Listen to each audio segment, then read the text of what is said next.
Pejamkan mata kita semua. Nikmati hadirat Tuhan. Koramasi kapatayara malam-malam. Bapa, kami sudah memuji memuliakan Engkau. Amin. Dan Engkau telah ada di tengah-tengah ibadah kami pada siang hari ini. Bahkan Engkau sudah melawat setiap umat-Mu, hamba-hamba-Mu. Sehingga kami boleh membuka hati, buka roh kami. Kau jadikan setiap kami tanah yang subur untuk ditanami benih firman-Mu. Yes. Sehingga firman yang disampaikan tidak kembali dengan sia-sia. Tetapi tertanam, termeterai di hati kami. Hidup di dalam hidup kami, bersama kami. Memimpin langkah-langkah kami. Terima kasih urapi hamba-Mu, urapi kami semua. Kami sambut firman-Mu di dalam nama Tuhan Yesus Kristus. Haleluya, sama-sama katakan Amin. amin. Shalom. Terima kasih untuk kesempatan diberikan kepada saya pada siang hari ini. Dan firman Tuhan, saya beri judul, hidup ini seringkali diwarnai oleh kejutan-kejutan.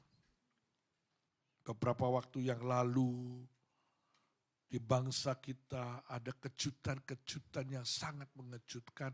Tiba-tiba ada unjuk rasa di banyak daerah. Tidak pernah disangka-sangka tiba-tiba ada unjuk rasa begitu luar biasa. Sehingga ada beberapa gedung-gedung pemerintah yang dibakar.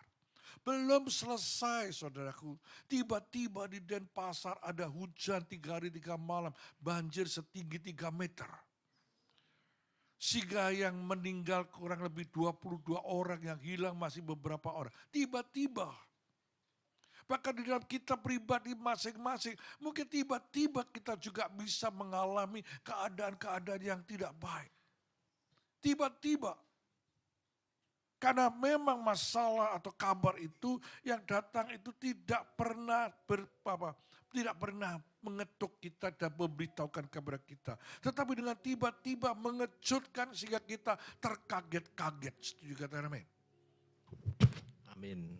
Seringkali kita bisa berkata, kok iso ya, kok iso. Iso Bapak Ibu.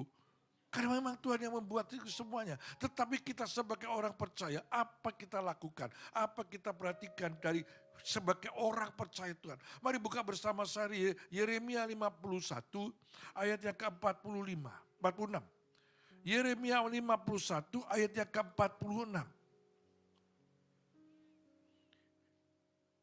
Yeremia 51 ayat 46 berkata, biarlah hatimu jangan kecut dan takut karena kabar yang terdengar di negeri. Apabila tahun ini datang kabar ini dan tahun depan, tahun kemudian kabar itu. Apabila kekerasan merajalela di negeri dan penguasa lalim melawan penguasa lalim. Jangan kecut dan takut. Kita sudah menghadapi masalah apapun, kita tidak boleh takut dan kecut karena kita punya Tuhan yang dahsyat dan luar biasa. Setuju katakan amin. Amin. Kita punya Tuhan yang maha kuasa, yang sanggup menolong kita, yang sungguh-sungguh berlutut di belakang kita dan berdoa. Seringkali kabar-kabar itu saudaraku menakutkan kita, tetapi jangan lupa terkadang saudaraku apa-apa masalah atau kabar kita dengar itu bisa buat kita tertawa. Tertawa. CAPI Tuhan itu ya. CAPI Tuhan itu. Tiba-tiba berkat datang kepada kita. Bukan uang tok.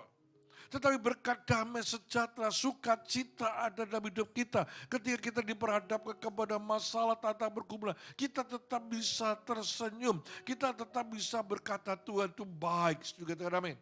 Amin. Namun kadang-kadang juga bisa buat kita menangis saudaraku. Kabar yang kita dengar itu bisa buat kita menangis. Baik itu menangis bahagia maupun menangis susah. Bisa datang tiba-tiba. Dan karena itu kenapa? Firman Tuhan berkata, biarlah hatimu jangan kecut dan takut karena kabar yang terdengar. Kita lebih takut dan kejut karena kabar terdengar. Apapun yang datang secara sangat tiba-tiba dan mendadak itu yang mengejutkan hati kita, kita tidak boleh kecut dan tawar hati. Tapi kita harus terus memandang kepada Tuhan, berpegang erat kepada Tuhan. Jangan lepaskan Tuhan. Karena masalah atau kabar itu tidak pandang bulu. Bapak Ibu bisa kena masalah, saya pun sebagai pendeta pernah bisa kejadi masalah. Bisa tiba-tiba datang masalah, tiba-tiba datang kabar yang tidak enak, yang buruk. Satu kali ketika anak saya usia 5 tahun, badannya sehat, gemuk dan gua bagus. Tiba-tiba divonis dokter kanker kelenjar getah bening. Betapa takutnya saya. Tiba-tiba membuat saya kejut dan tawar hati. Tiba-tiba membuat saya menangis. Tetapi apakah kita sebagai orang percaya terus menangis? Enggak. Kita sebagai orang percaya apa kita lakukan ketika kita diperhadapkan kepada masalah-masalah atau kabar-kabar yang mengejutkan. Apa kita harus antisipasi? Karena kabar itu seringkali tiba-tiba datang kepada kita dan kabarnya tidak enak. Mari buka bersama saya Amsal pasal 3. Amsal pasal 3 saya mulai baca ayat 21 sampai yang ke-26. Amsal 3 ayat 21 sampai 26 dikatakan demikian. Hai anakku, janganlah pertimbangan dan kebijaksanaan itu menjauh dari matamu, peliharalah itu. Maka itu akan menjadi kehidupan bagi jiwamu dan perhiasan bagi lehermu. Maka aku akan berjalan di jalanmu dengan aman dan kakimu tidak akan terantuk. Jikalau engkau berbaring, engkau tidak akan terkejut.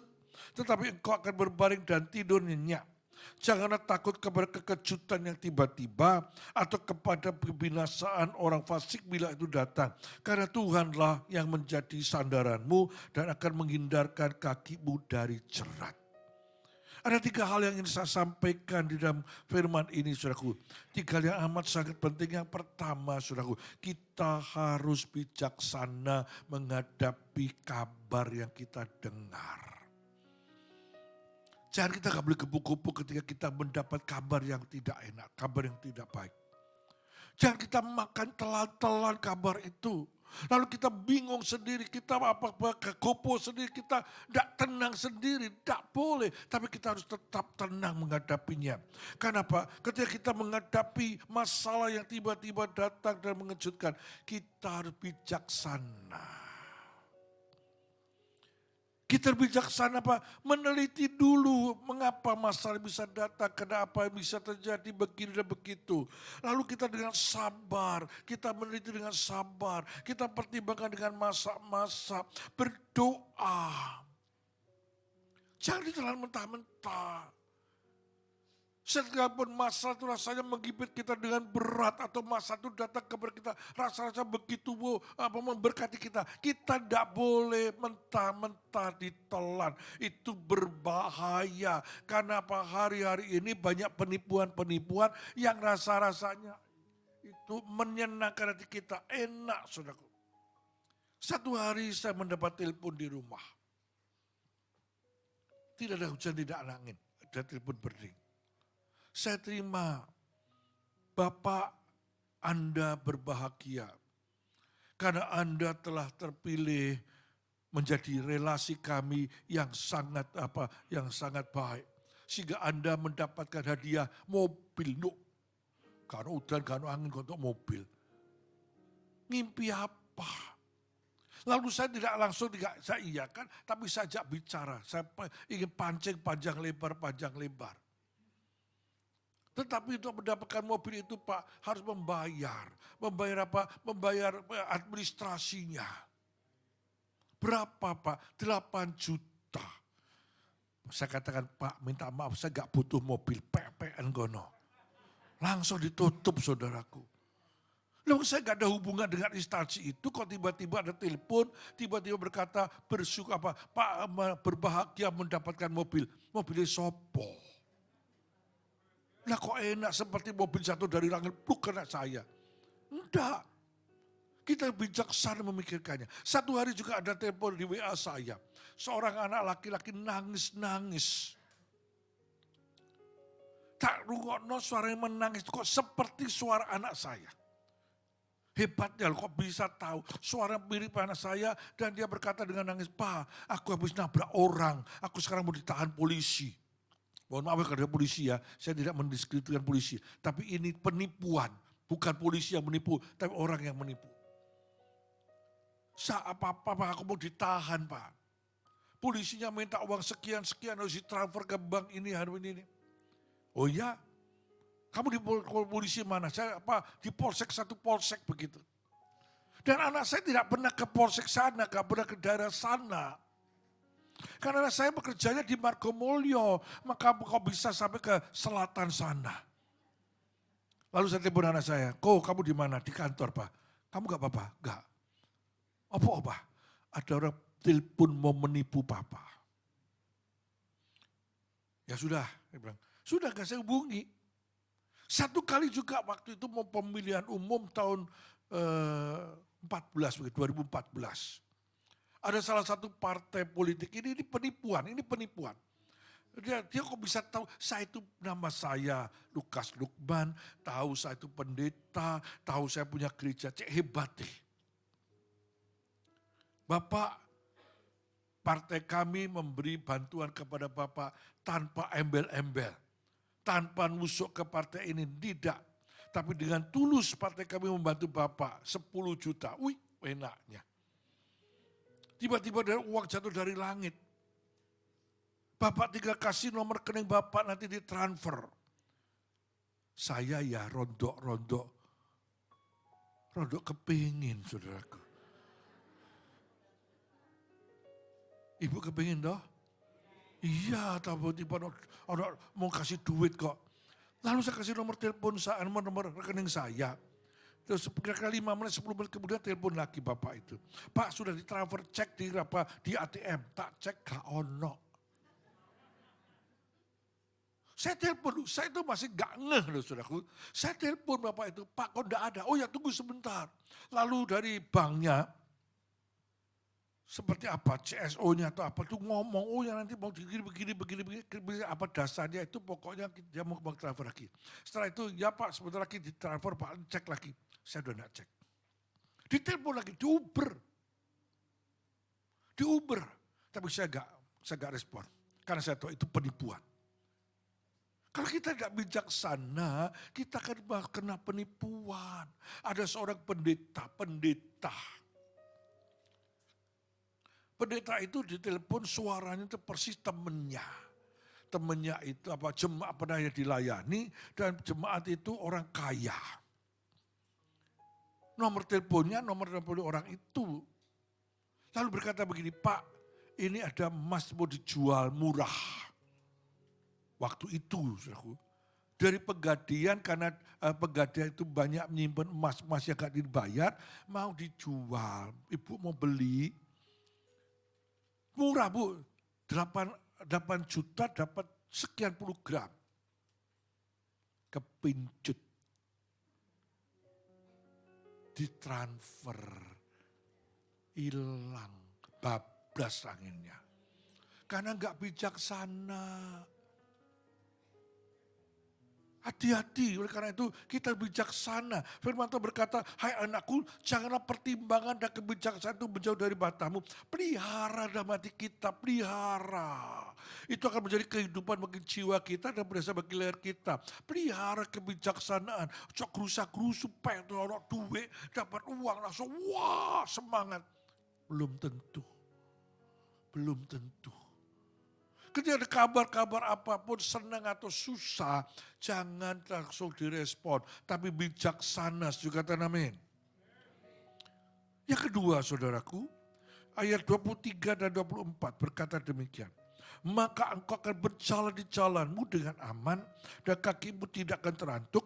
Jikalau engkau berbaring, engkau tidak akan terkejut, tetapi engkau akan berbaring dan tidur nyenyak. Yang kedua apa? Jangan salah melangkah. Kalau kita hidup tidak bijaksana, kalau hidup kita tidak punya pertimbangan-pertimbangan dalam hidup kita gerusa-gerusu, kita menangkap setiap kabar, itu kita terima dengan mentah-mentah, maka dalam menghadapi masalah kita bisa terperosok. Bisa kita terantuk kaki kita. Kita harus hati-hati, saudaraku. Kita harus tenang dulu, saudaraku. Supaya kita tidak sakit, kita tenangkan hati kita. Kita tenangkan pikiran kita. Jangan gerusak-gerusu, tapi kita berdoa dulu. Minta pimpinan Tuhan. Supaya kita tidak masuk perangkap jebakan yang membuat kita bisa salah. Kita bisa gelisah, kita tidak bisa tidur. Seperti pendeta teman saya itu, kehilangan 8 juta. Uang 8 juta itu sebetulnya untuk membetuli plafon rumahnya. Entek. Gak bisa tidur. Ya beberapa hari kemudian telepon saya, Pak gak bisa turu Pak. Ya doa bu, berdoa ikhlas. No, saya bilang, relakan. Bawa pikiran, no ditelepon lagi, nomor telepon itu sudah tidak bisa dihubungi. Gitu loh. Ya tuh. Karena gak bisa dihubungi, gak bisa tidur. 3 hari 3 malam gak bisa tidur. Kata aku gak bisa tidur tuh, ngeleyang katanya. Lembung gak bisa tidur. Oleh karena itu Bapak Ibu kita harus bijaksana. Jangan sampai salah melangkah. Ketika kita salah melangkah, kita bisa tertipu. Kita bisa masuk perangkapnya. Sebab itu kita berjalan di dalam jalannya Tuhan. Ketika kita menghadapi segala masalah, kita sebaiknya duduk diam di bawah kaki Tuhan dulu. Berdoa dulu, minta pimpinan Tuhan. Supaya kita berjalan dalam jalannya Tuhan, jalan yang penuh dengan aman, damai, dan sejahtera. Bersama Tuhan, juga katakan amin. Contoh. Istri saya sajalah, tidak usah Bapak Ibu. Istri saya itu, kalau kadang-kadang saya antar, dia bilang, antar no ke pasar. Ya saya antar pasar, mau beli apa? Misalnya mau beli tahu. Ini ngomong dari rumah beli tahu tok. Loh guyu, bapak-bapak guyu, ngerti ya ibu-ibu ya. Ketika di pasar saudaraku, bukan cuma beli tahu, tapi beli macam-macam, bisa bawa pulang 3 kresek. Bukan keinginan hati, tapi keinginan mata. Oh murah kok murah. Nanti kalau kok banyak. Dan nanti kan untuk kamu. Dimasak untuk kamu loh. Ya benar betul untuk saya. Tapi kan tidak sesuai dengan janjinya. Itu bisa salah langkah. Apalagi kalau ke mall. Siapa suka ke mall? Puji Tuhan tidak ada suka mall. Saya doakan tidak ada suka mall. Kalau ke mall saudaraku, hati-hati kalau suami istri dari rumah berkata ayo makan di mall. Maka dia di food courtnya aja makan di situ. Sederhana. Tapi bapak-bapak kalau ibu-ibu sudah lewat counter-counter pakaian, counter tas atau counter sepatu, didampingi Pak. Karena keinginan mata ini loh, bisa salah langkah. Dari rumah berkata enggak belanja, kok enggak, wis toh enggak. Tapi di sana begitu lihat kinclong, pakaian yang bagus, gaun yang bagus, lalu di sini sale. Diskon 70% plus 20%. Wih. Gak pengen tapi mendek sudah berhenti. Habis berhenti dilirik didelok. Bukan didelok pakaiannya tapi didelok diskonnya. 70 plus 20%. Jadi akhirnya pegang, dilihat, oh harga ini 2 juta, tapi diskonnya 70%, ditambah 20%, 3.300.000. Murah ya. Mata ini bisa ditipu oleh lampu Bapak Ibu. Lampunya gemerlap kelihatannya tua pol. Gak punya duit, gesek kartu kredit. Setelah dibawa pulang, gak cocok, gak dipakai. Hati-hati, tipuan situ saudaraku. Dan kita tidak boleh sampai salah melangkah. Kalau sudah salah melangkah, repot. Oleh karena itu Bapak Ibu, kita dalam di perjalanan itu kita harus benar-benar pegang firman Tuhan. Yosua 1 ayat 7. Yosua pertama ayat yang ke-7. Dikatakan demikian. Yosua 1 ayat 7. Hanya kuatkan dan teguhkan hatimu dengan sungguh-sungguh, bertindaklah hati-hati sesuai seluruh hukum yang telah diperintahkan kepadamu oleh hambaku Musa. Jangan menyimpang ke kanan atau ke kiri supaya kau beruntung kemanapun kau pergi. Firman Tuhan dengan jelas berkata, hanya kuatkan, teguhkan hatimu dengan sungguh-sungguh. Kuatkan hati kita dengan sungguh-sungguh supaya apa? Tidak salah melangkah. Firman Tuhan ini berkata, perintah Tuhan kepada Yosua, jangan menyimpang ke kanan atau ke kiri. Supaya kita jangan salah melangkah, tapi kita harus tegak lurus pada seluruh hukum, perintah dan ketetapan firman yang kita terima. Dan kita harus bertindak hati-hati. Bapak Ibu, kelihatannya enak, tapi tidak enak. Kelihatannya apa? Wah, ini berkat Tuhan. Tapi juga bukan berkat Tuhan. Di dalam ini perintah Tuhan kepada Yosua. Yosua pasal 3. Ayat yang keempat. Ini katakan demikian. Hanya antara kamu dan tabut itu harus ada jarak kira-kira 2000 hasta panjangnya. Jangan mendekatinya. Maksudnya supaya kamu mengetahui jalan yang harus kamu tempuh. Sebab jalan itu belum pernah kamu lalui dahulu. Ini firman Tuhan. Supaya kita tidak salah melangkah. Firman Tuhan pada zaman Yosua. Ketika orang Israel mau masuk ke tanah perjanjian. Melewati sungai Yordan, saudaraku. Tuhan berkata begini kepada Yosua. Hanya antara kamu dan tabut itu harus ada jarak kira-kira 2000 hasta. Jadi tabut Tuhan itu dengan kita tidak boleh mendekat. Hadirat Tuhan diberikan kepada kita, itu kita tidak boleh melampaui hadirat Tuhan. Kita tidak boleh tidak percaya kepada hadirat Tuhan. Tapi kita percaya kepada Roh Kudus dalam hidup kita. Kita percaya kalau Tuhan berkata tidak boleh, ya tidak boleh. Kalau Tuhan berkata berhenti, berhenti. Kalau kita berkata ke kanan, ke kiri, gak boleh kita nyelonong aja, gak boleh.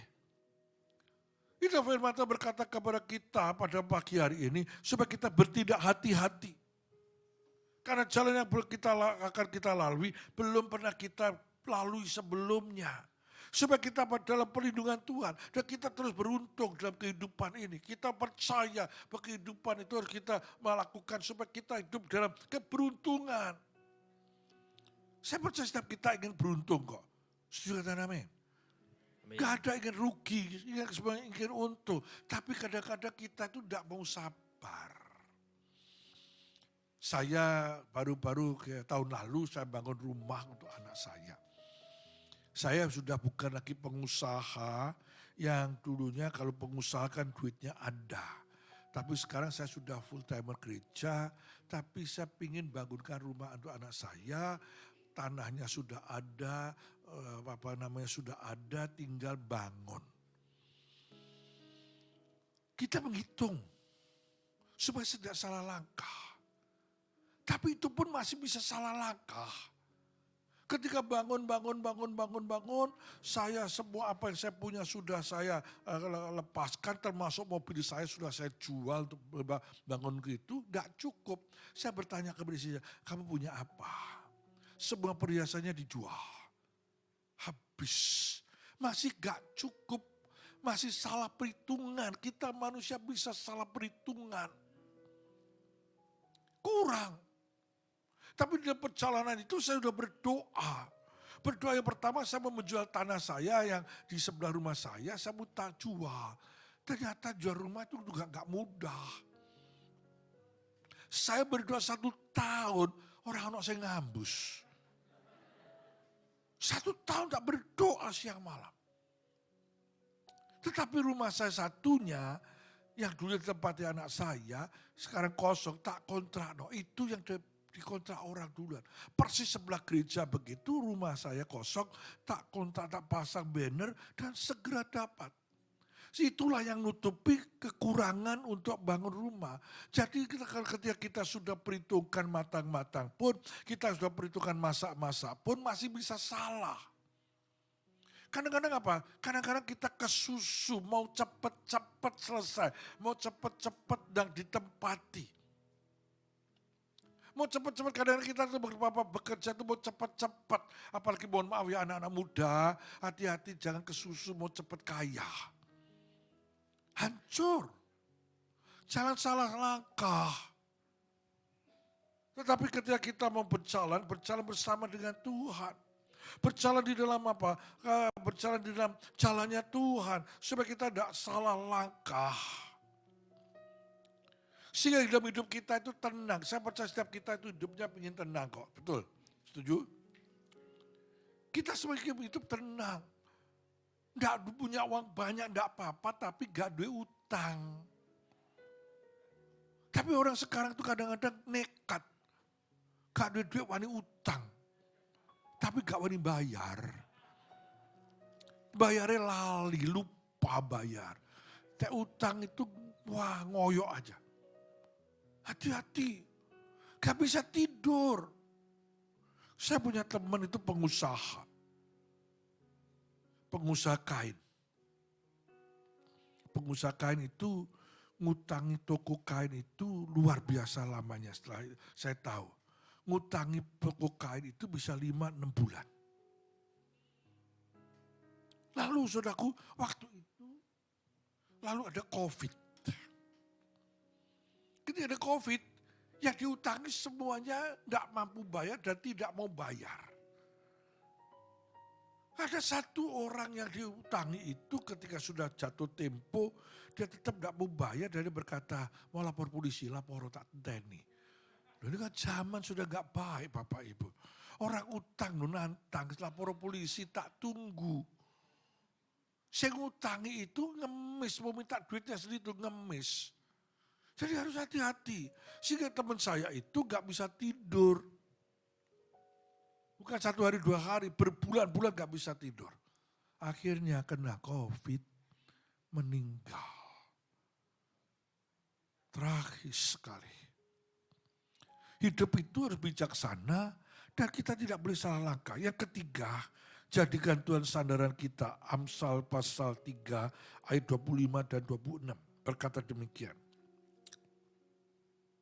Amsal 3, 25, 26, janganlah takut kepada kekejutan yang tiba-tiba atau kepada kebinasan orang fasik bila itu datang.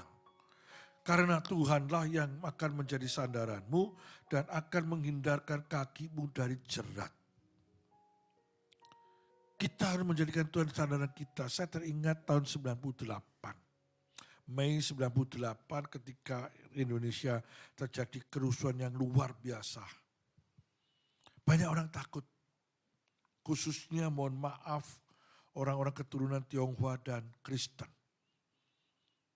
Banyak yang tinggalkan Indonesia pergi ke luar negeri.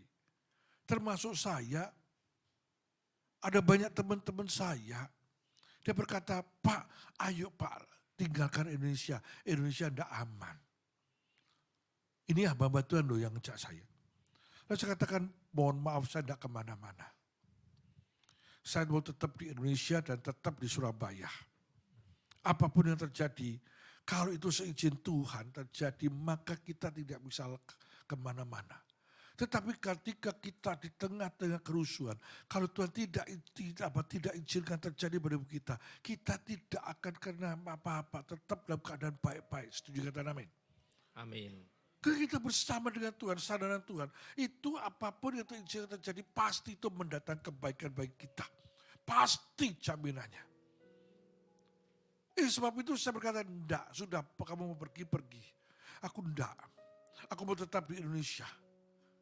Bapak Ibu, peristiwa apapun yang tiba-tiba terjadi dalam hidup kita dan itu mengejutkan, kita siap atau tidak siap, harus siap. Setuju kata amin? Amin. Siap atau tidak siap, tetap harus siap. Gak bisa kita menolaknya kalau itu datang daripada Tuhan. Contoh Alkitab yaitu Ayub. Ayub itu orang paling hebat di dunia. Pada waktu itu orang yang paling terkaya di timur. Tiba-tiba Tuhan izinkan terjadi. Seluruh harta bendanya habis. Kena dirampok, kena kebakaran, kena macam-macam, habis. Bahkan 10 anaknya tiba-tiba mati bersamaan. Dirinya sendiri mengalami sakit penyakit, saudaraku. Itu keadaan yang berat bagi Ayub. Tiba-tiba dalam satu hari, bahkan dengan penyakit, dengan dia kena sakit itu hanya berselang beberapa hari kemudian. Itu membuat dia, istrinya tidak tahan. Tapi Ayub tetap tahan, saudaraku. Kita lihat di dalam Ayub pasal yang kedua. Ayub pasal kedua, ayat yang ke-8. Ini loh, sakit Ayub itu tidak karu-karuan, kata beliau. Lalu Ayub mengambil sekeping beling untuk menggaruk-garuk badannya sambil duduk di tengah-tengah ambu. Maka berkata istrinya kepadanya, masih bertekunkah engkau dalam kesalehanmu? Kutukilah Allahmu dan matilah. Tetapi jawab Ayub kepada istrinya, engkau berbicara seperti perempuan gila. Apakah kamu mau menerima yang baik dari Allah, tetapi tidak mau menerima yang buruk? Dan kesemuanya itu Ayub tidak berbuat dosa dengan bibirnya. Ayub tetap mengucap syukur.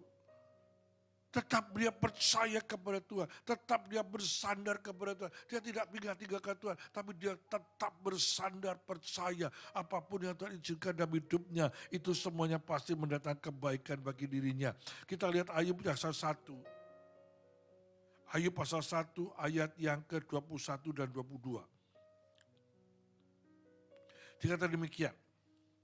Katanya dengan telanjang aku keluar dari kandungan ibuku. Dengan telanjang juga aku akan kembali ke dalamnya. Tuhan yang memberi, Tuhan yang mengambil, terpujilah nama Tuhan. Dalam kesemuanya itu Ayub tidak berbuat dosa dan tidak menuduh Allah berbuat yang kurang patut. Ini perbuatan Ayub. Tuhan yang Tuhan memberi, Tuhan yang mengambil. Kalau bisa tambahkan Tuhan yang memulihkan ketika Ayub punya iman yang teguh kepada Tuhan. Ketika kita mengalami keadaan-keadaan yang sulit, keadaan yang sukar. Dan ketika Tuhan izinkan semuanya habis dalam hidup kita. Mungkin pekerjaan kita habis dalam hidup kita. Kita tetap terus bersyukur kepada Tuhan. Saya punya teman seorang pelayaran. Tahun berapa itu? Tahun 2000-an kurang lebih. Tiba-tiba karena itu perusahaan keluarga akhirnya pecah. Dalam keluarga itu pecah. Dia habis tidak mendapat apa-apa. Jadi dia orang yang kaya sekarang menjadi orang miskin. Sampai dia rumahnya di daerah Kenjeran, kalau ke gereja di Manyar itu jalan kaki. Kenjeran di daerah Lebak sana.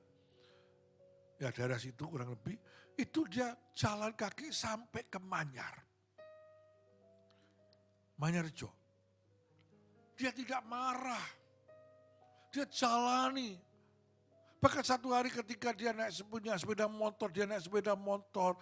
Dia tidak punya uang untuk beli bensin, habis sepeda bensinnya. Dia tuntun. Sampai di situnya Tuhan dia diizinkan mengalami keadaan yang berat. Tapi dia tetap mengandalkan Tuhan. Dia tidak pernah lepaskan Tuhan. Dia tidak pernah meninggalkan Tuhan. Tetapi dia tetap teguh bersama dengan Tuhan. Memegang erat Tuhan. Dia tidak mau tinggalkan Tuhan. Tapi dia tetap mau bersandar kepada Tuhan. Apa yang terjadi, saudaraku? Beberapa tahun kemudian. Bisa dipulihkan. Bisa diberkati dengan kapal-kapal. Bisa diberkati dengan usaha yang begitu luar biasa. Bisa. Seperti Ayub, saudaraku. Ketika semuanya habis, saudaraku. Tetapi ketika Ayub menyadari bahwa semuanya Tuhan izinkan terjadi. Dan itu Tuhan Ayub lakukan, tetap cinta kepada Tuhan. Tidak pernah undur daripada Tuhan. Tetapi senantiasa bersandar kepada Tuhan. Maka Ayub dipulihkan. 2 kali lipat. Anaknya dikembalikan. Harta bendanya dikembalikan. Saya akan baca Ayub 42 ayat yang ke-8 mulai. Dikatakan seperti ini. Ayub 42 ayat 8. Oleh sebab itu ambillah, saya lompat aja. Ayat yang ke-12. Mulai ayat 42 ayat 12 saja. Dikatakan demikian.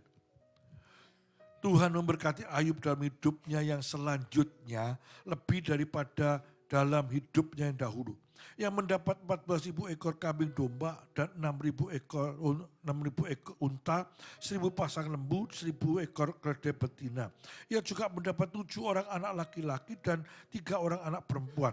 Dan anak perempuan yang pertama diberinya nama Yemima, yang kedua Kesia, yang ketiga Karen Habuk. Di seluruh negeri tidak terdapat perempuan yang secantik anak-anak Ayub, dan mereka diberi ayahnya pusaka tengah-tengah saudara-saudarinya. Sesudah itu Ayub masih hidup 140 tahun lamanya, yang melihat anak-anaknya dan cucu-cucunya sampai keturunannya keempat. Maka mati Ayub tua dan lanjut umurnya. Tuhan bisa memulihkan Ayub yang tidak mungkin, saudaraku. Tuhan bisa memulihkan. Keajaiban itu bisa terjadi. Jadi kalau hari ini kita mengalami keadaan yang buruk, jangan menyerah, jangan putus asa. Jangan berkata yang aneh-aneh, jangan berkata menyalahkan Tuhan. Jangan. Dan Tuhan bisa memulihkan kita. Tuhan bisa memberkati kita dengan caranya yang tidak pernah bisa kita pikirkan.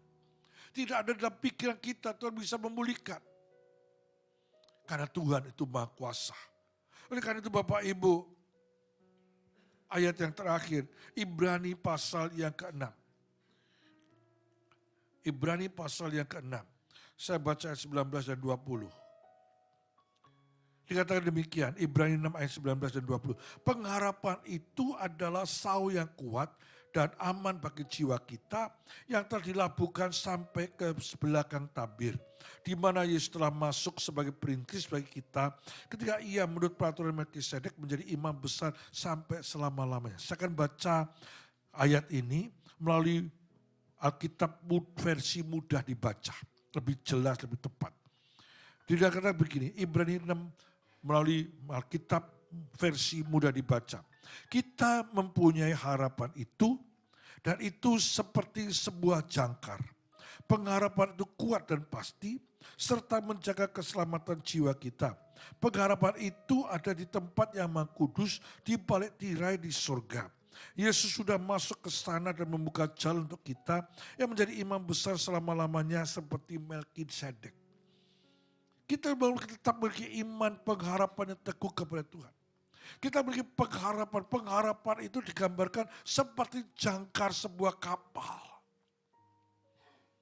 Jangkar kapal itu bukan 1, bukan 2, tapi 3. Di depan 2, di belakang 1. Kenapa? Saudara, kok jangkarnya 3? Ketika ada gelombang atau ada arus kuat di laut itu, maka 3-tiganya itu dilegokan, diturunkan untuk bisa menahan kapal itu tidak bergeser, tidak bergerak. Gambaran ini didapatkan adalah untuk kita orang percaya. Ketika kita sedang mengalami gelombang badai persoalan yang begitu berat atau arus yang menyeret kita, saudaraku, kita punya 3 jangkar, Allah Bapa, Allah Anak, Allah Roh Kudus di dalam Yesus Kristus. Itu yang harus kita labuhkan di dalam hati kita. Kita harus simpan dalam hati kita menjadi kuat sehingga kita tidak terbawa arus. Kita memiliki pengharapan yang teguh kepada Tuhan. Pengharapan itu ada di sorga. Oleh karena itu jangan lepaskan pengharapan itu. Karena pengharapan itu dia punya Tuhan Yesus. Dan Tuhan Yesus punya sorga. Yesus sudah masuk ke sorga dan membuka jalan untuk kita bisa masuk dalam kerajaan sorga. Saya akhiri 1 bulan yang lalu saya itu mau operasi mata katarak. 2 mata saya ini, saya pakai kacamata minus itu sangat besar. Yang kanan min 800, yang kiri min 600. Ketika min sudah pertamanya itu yang kanan 600, yang kiri 550. Lalu satu hari saya ke optik dan optik berkata ini nambah. Nambahnya tidak tanggung-tanggung 200 minusnya sebelah kanan, kiri 50. Lalu istri saya berkata sebaiknya ke dokter mata. Diperiksa dokter mata ada katarak yang menutupi bukan di luar. Kalau Bapak Ibu usia lanjut tidak pakai kacamata itu ada katarak itu selaput yang menutupi di luar. sehingga ada selaput yang harus dilepas. Tapi ini selaputnya di dalam. Jadi harus disuntik, dimasukkan jarum, lalu disedot itu katarak di dalam, lalu diganti dengan lensa. Terus terang, walaupun dokter bicaranya enak, gampang, saya takut hilang damai sejahtera saya, hilang sukacita saya, hilang.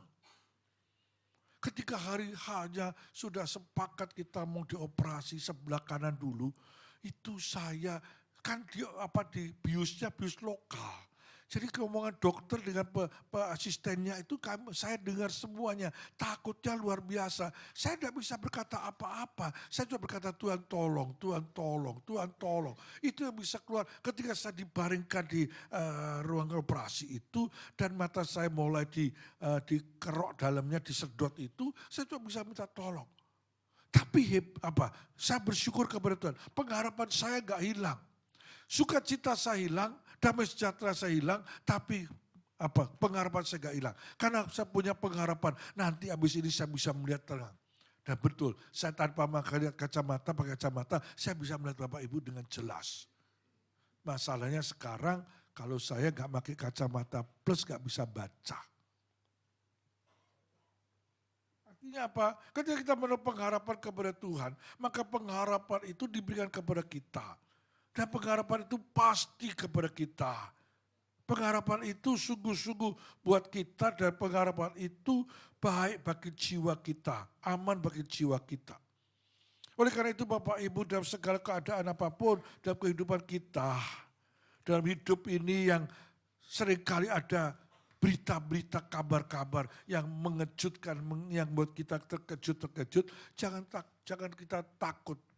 Jangan kita cemas, tapi kita bawa dalam doa. Datang kepada Tuhan, minta kepada Tuhan pertolongan, keajaibannya. Pasti Tuhan akan menolongnya. Yang terpenting bagi kita, yang pertama kita harus bijaksana menghadapi masalah. Yang kedua, kita tidak salah melangkah. Dan kita menjadikan Tuhan sebagai sandaran hidup kita. Maka Tuhan akan memimpin, menuntun, menyertai kita. Sehingga kita dapat melewati segala tantangan pergumulan kita. Dan saya percaya bahwa semuanya itu Tuhan izinkan terjadi kabar atau masalah itu terjadi dalam hidup kita. Karena Tuhan punya rencana. Rencananya yang indah yaitu supaya kita bisa menjadi dewasa di dalam kerohanian kita. Kita memiliki pengalaman pribadi bersama dengan Tuhan. Maka kita akan melihat ketika kita menghadapi segala tantangan, masih kita bisa tertawa, masih kita bisa tersenyum. Karena kita pernah ditolong Tuhan. Karena kita pernah mengalami mujizat Tuhan. Siapa di sini pernah ditolong Tuhan? Semua pernah ditolong Tuhan. Oleh karena itu jangan takut menghadapi apapun dalam hidup ini. Hadapi dengan tetap tersenyum kepada Tuhan. Dan tetap bersandar kepada Tuhan. Amin. Mari kita berdoa. Bapa, firman-Mu sudah hamba sampaikan. Dengan sederhana. Sekarang Tuhan hamba berhenti berbicara. Mohon Roh Kudus-Mu tetap berbicara bagi kami. Menguatkan iman percaya seluruh umat-Mu, hamba pelayan-pelayan-Mu. Sehingga kami semua boleh kuat menghadapi tantangan pergumulan apapun dalam hidup kami. Dan kami boleh survive Tuhan. Bukan karena kuat gagah kami, tapi karena anugerah-Mu, karena kemurahan-Mu, karena hikmat-Mu yang Engkau berikan bagi setiap kami ya umat-Mu ya Tuhan. Sehingga kami bijaksana ya Tuhan. Menghadapi segala persoalan bijaksana. Duduk di bawah kaki-Mu merenungkan, berdoa kepadamu. Mohon pimpinanmu ya Tuhan. Dan dengan bijaksana itu Tuhan. Tidak salah langkah. Sehingga tidak terperosok, tersandung dan jatuh tergeletak. Karena dunia yang mengecoh kami. Dan yang ketiga Tuhan, kami mau bersandar sepenuhnya kepadamu. Hamba berbicara, tapi Roh Kudus berbicara, menguatkan iman kami. Meteraikan firman-Mu bagi kami yang sederhana ini Tuhan. Sehingga setiap kami dikuatkan, ditolong dengan keajaiban dan mujizat-Mu. Sehingga kami semua bisa tetap berdiri tegak bersama dengan Engkau. Terima kasih, kami bersyukur di dalam nama Tuhan Yesus Kristus. Mari semua katakan, amin. Tuhan berkati.